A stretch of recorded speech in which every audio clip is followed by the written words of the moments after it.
የምንተነፍሰው አየር ቢሊዮን ዶላሮችን ሊያመነጭ ይችላል ብለው አስበው ያውቃሉ? የአይን እይታ በማይደርስባቸው የኢትዮጵያ በረሃማ ሸለቆዎች ውስጥ ድምጽ አልባው አብዮት በከፍተኛ ፍጥነት እየተሽከረከረ ነው። በአይሻና በአሰላ ተራራማ ጫፎች ላይ የቆሙት ግዙፍ ተርባይኖች ንፋሱን ወደ ወርቅ አየሩን ደግሞ ወደ ብርሃን እየቀየሩት ነው። ዛሬ በዓለም ዙሪያ የነዳጅ ዋጋ በጂኦፖለቲካ ትኩሳት ሲናጥ፣ ኢትዮጵያ ግን የራሷን የነጻነት አየር እየተነፈሰች ነው። ይህ መደበኛ ወይንም ቀላል የልማት ዜና አይደለም። ይህ የኢትዮጵያ ሉዓላዊነት በአየር ላይ የፈጸመችው የታሪክ ምዕራፍ ጭምር እንጂ። ዛሬ የምንጠይቀው አንድ ጥያቄ ግን ይኖራል። ኢትዮጵያ ይህንን የማይታይ ሀብት ተጠቅማ እንዴት የአፍሪካ የኃይል ባንክ መሆን ቻለች የሚል ቆይታችን ይህንን ትንታኔ ይመልሰዋል። አብራችሁን ዝለቁ።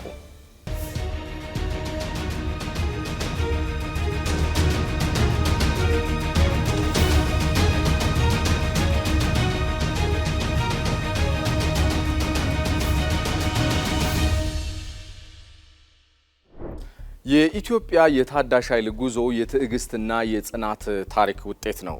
በ2018 የመጀመሪያዎቹ 4 ተከታታይ ወራት ስንደርስ የታዘብነው ነገር ኢትዮጵያ በአህጉሪቱ ወደር የማይገኝላት የንጹህ ኃይል ንግስት መሆኗን ነው። በአሁኑ ወቅት ከ95 በመቶ በላይ የሚሆነው የሀገሪቱ ኤሌክትሪክ ኃይል የሚመነጨው ከተፈጥሮ በረከቶች ነው።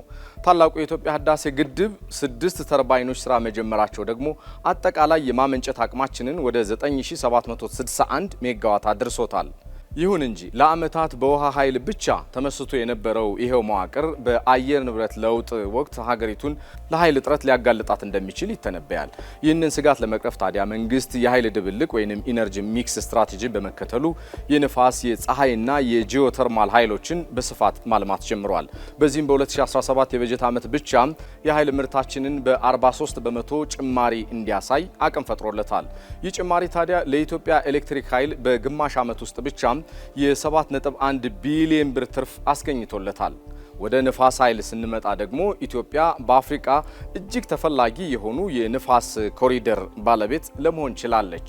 አሁን ላይ በ5 ዋና ማመንጫዎች ማለትም አዳማ 1 እና 2፣ አሸጎዳ፣ አይሻ 2 እና አሰላ በድምሩ 504 ሜጋዋት ኃይል እየመነጨ ይገኛል።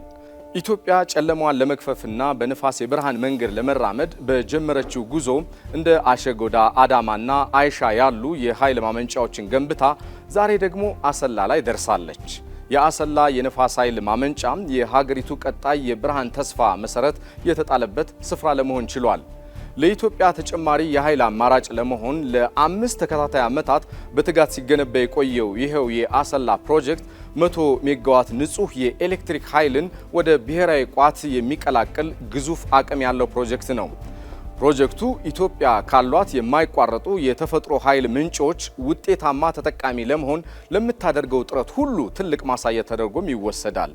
ይህ አጠቃላይ ወደ ዋናው መስመር የ504 ሜጋዋት አሃዝ ታዲያ ቀላል እንዳይመስላችሁ። ይህ አቅም ብቻውን እንደ ቤኒን፣ ቶጎና ኤርትራ ያሉ ሀገራት መላው ኢኮኖሚያቸው የሚጠቀምበትን አጠቃላይ የኃይል አቅርቦት የሚበልጥ ነው።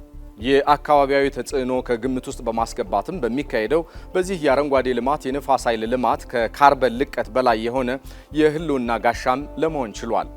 የኢትዮጵያ የንፋስ ኃይል ልማት ከስነ ምህዳር ጥበቃ ባለፈ ሀገራዊ ኢኮኖሚውን ከዓለም አቀፍ የጂኦፖለቲካ ትኩሳት የሚከላከል የህልውና ጋሻ ሆኖም ብቅ ብሏል። ዛሬ ዓለም በካርበን ልቀት ሳቢያ በሚመጣ የአየር ንብረት መዛባት ስትናጥ፣ ኢትዮጵያ ግን በተግባር የታየ ምላሽ እየሰጠች ቀጥላለች። አሃዛዊ ቁጥሮች ራሳቸው አስገራሚ ታሪክ ይነግሩናል። ለምሳሌ የአሸጎዳ ማመንጫ ብቻውን በዓመት 300,000 ቶን የሚጠጋ ካርበን ዳይኦክሳይድ ወደ ከባቢ አየር እንዳይለቀቅ ያደርጋል።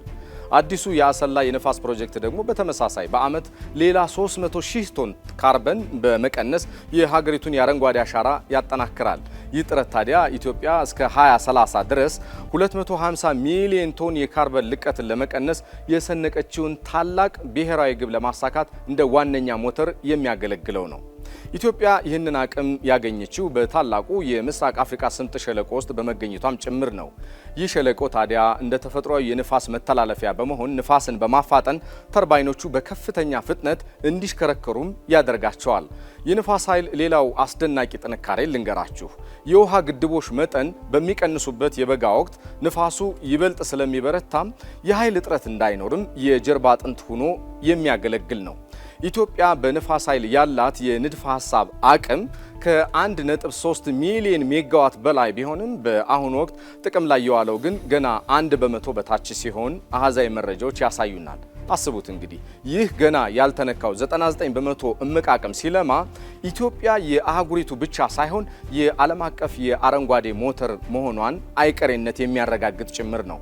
ይህ በአይሻና በአሰላ ተራራማ ጫፎች ላይ የሚታየው የተስፋ ብርሃን ታዲያ በቅርቡ በተካሄደው አራተኛው ኢንቨስት ኢትዮጵያ 2026 ፎረም ላይ በተፈረመው የ13.1 ቢሊዮን ዶላር ግዙፍ የኢንቨስትመንት ስምምነት አዲስ ጉልበት አግኝቷል።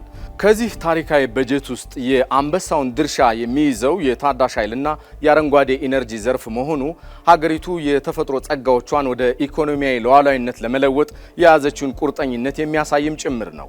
ይህ ጉዞ ታዲያ ኢትዮጵያን በቅርብ ርቀት ከሚከተሏት እንደ ኬንያና ቱኒዚያ ካሉ ሀገራት በላቀ ሁናቴ የአፍሪካ የአረንጓዴ የኃይል ባንክ ወደ መሆን የሚያሸጋግራት ታሪካዊ እርምጃ ነው። የሀገሪቱ የንፋስ ኃይል ስትራቴጂም ንፋስ ለሀገር ውስጥ ፍጆታ ብቻ ሳይሆን ለቀጠናዊ ትስስር እንደ ኤክስፖርት መልህቅ በመጠቀም ረገድ አዲስ የታሪክ ምዕራፍም እየከፈተ ይገኛል። በጠቅላይ ሚኒስትር አብይ አህመድ የመደመር ፍልስፍናና በሀገር በቀል የኢኮኖሚ ማሻሻያ ሪፎርም ዘርፍ አዲስ መልክን ይዞ ይታያል። ቀደም ሲል በመንግስታት ሞኖፖሊ ተይዞ የነበረው ዘርፉ ዛሬ ለግል ኩባንያዎች ክፍት ተደርጓል። ለምሳሌ ከአሚያ ፓወር ኩባንያ ጋር የተፈረመው የ300 ሜጋዋት የአይሻ 1 ፕሮጀክት የዚህ ማሳያ ፍሬ ተደርጎ ሊወሰድ ይችላል። መንግስት አሁን ላይ ትኩረት ያደረገው ቅንጅት ላይ ነው። የውሃ የንፋስና የፀሐይ ኃይልን በመደመር ኢትዮጵያን የምስራቅ አፍሪካ የኃይል ማዕከል የሚያደርግ ታላቅ ራዕይ። ኢትዮጵያ በንጹህ ኃይል ምንጮች ላይ የምታደርገው ይህ መጠነ ሰፊ ኢንቨስትመንት በዓለም አቀፍ መድረክ ላይ ከፍተኛ እውቅናን ያስገኘላት ሆኖ ቀጥሏል። ጠቅላይ ሚኒስትር አብይ አህመድ እንደገለጹት ታዲያ ሀገሪቱ በአረንጓዴ አሻራ፣ በወንዞች ዳርቻ ልማትና በንጹህ የኃይል አጠቃቀም ረገድ የምትከተለው ፖሊሲ ያስገኘው ውጤት ዓለም አቀፍ የአየር ንብረት ጉባኤ ኮፕ 32 በኢትዮጵያ ምድር እንዲዘጋጅ ለመወሰኑ ዋነኛው ምክንያት ተደርጎ ተወስዷል። ይህ ዓለም የኢትዮጵያን ስራም እውቅና ለመስጠትና የጀመረችውን አበረታች ጉዞ ለመደገፍ ያደረገው ትልቅ ክብርና ምስክርነት ተደርጎም ተወስዷል። በአጠቃላይ የኢትዮጵያ የንፋስ ኃይል ጉዞ የብልጽግናና የተግባራዊ ትዕግስት ውጤት ነው። በሶማሌ ክልል የነፈሰው ንፋስ ዛሬ የልማት ዜማ ሆኖ እየተሰማ ቀጥሏል። ምንም እንኳን የኤሌክትሪክ ተደራሽነትን በሀገር አቀፍ ደረጃ 100% ለማዳረስ ገና ብዙ ስራዎች ቢቀሩም የተጀመረው የዝምተኛው አብዮት ግን የማይቀለበስ ነው። ኢትዮጵያ የውጭ ነዳጅ ጥገኝነትን ሰብራ አየሯን ወደ ሀብትነት ንፋሷን ደግሞ ወደ ብርሃን እየቀየረችም ትገኛለች። የወደፊት የኢትዮጵያ የኃይል ስትራቴጂ በ2037 ዓ.ም 35000 ሜጋዋት የማመንጨት ግብን ይዟል። ይህ ግብ ሲሳካ ታዲያ ኢትዮጵያ የአፍሪካ ብርሃን ብቻ ሳትሆን የዓለም አቀፍ የአረንጓዴ ኢንዱስትሪ ምሳሌ ሆና ትቀጥላለች። ከዚያም ግን በስምጥ ሸለቆ የሚነፍሰው ንፋስ የኢትዮጵያን አዲስ የብልጽግና ታሪክ መተረኩን እነሆ ይቀጥላል።